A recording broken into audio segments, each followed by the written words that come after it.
บทฟ้อนใจประสานใจก้าวไปสู่อนาคตบทฟ้อนแสดงถึงความซื่นชมยินดีของปวงชนลาวทั้งชาติที่ได้ร่วมกับประชาชาติและนักกีฬาทั้ง10ประเทศอาเซียนและติมอร์เลสเตที่ได้มีไมตรีจิตมิตรภาพอันดูดดื่มมาให้กันและกันอวยพรแห่งงานมหกรรมกีฬาซีเกมส์ครั้งที่25จงเป็นวันบุญร่วมใจหนึ่งเดียวของประเทศอาเซียนและติมอร์เลสเตเป็นวันบุญแห่งมิตรภาพสันติภาพและการร่วมมือเพื่อความรุ่งเรืองและวัฒนาตลอดกาลนาน In harmony towards the future. This dance illustrates the joy of the whole Lao nation and people in joining with the people, the sportsmen and women of the 10 ASEAN countries and Timor-Leste in a splendid spirit of friendship.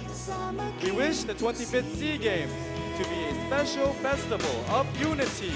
of the ASEAN countries and Timor-Leste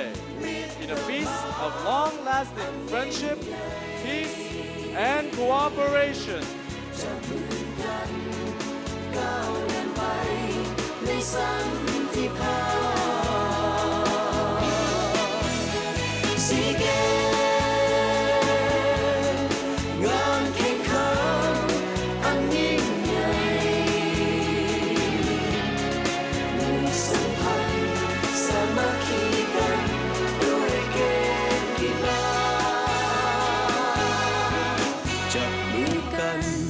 ประสานห่วงน้ำใจ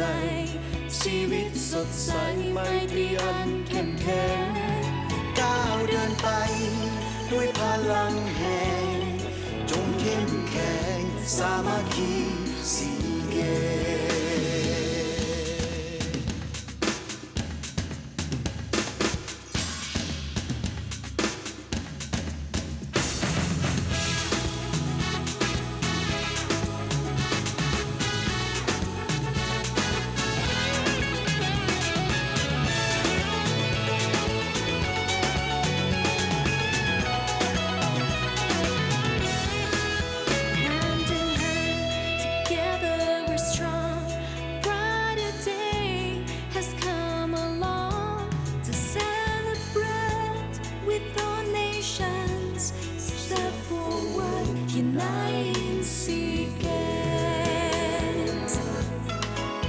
Together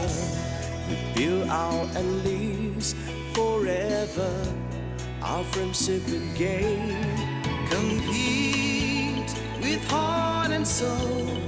Go forward, uniting SEA Games. SEA Games is what brings us together.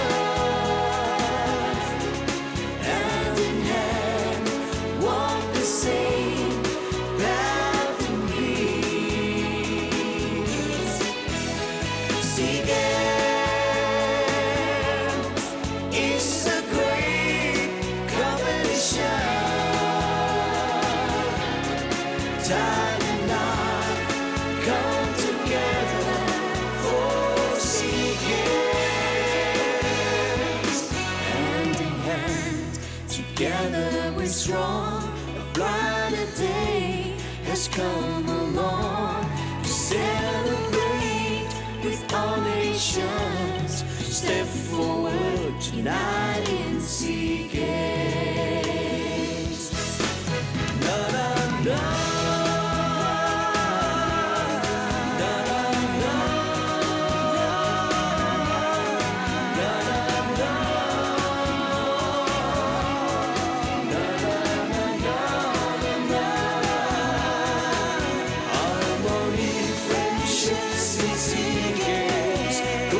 Spirit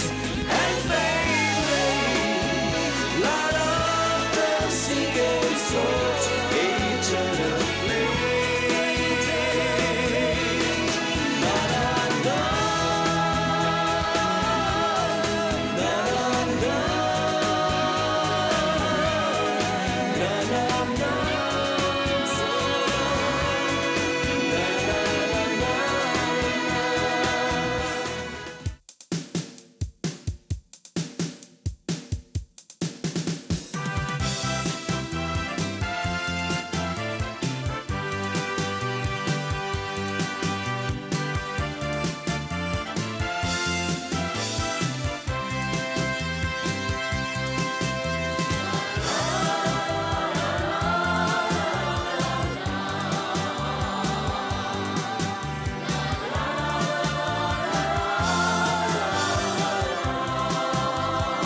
ความขอบใจมายังบรรดาทาน ที่ได้เข้าร่วมในพิธีเปิดมหกรรมกีฬาซีเกมส์ครั้งที่25นี้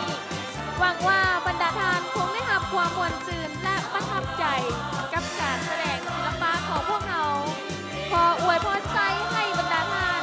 จงประสบแต่ความสุขและความสำเร็จทุกประการขอขอบใจ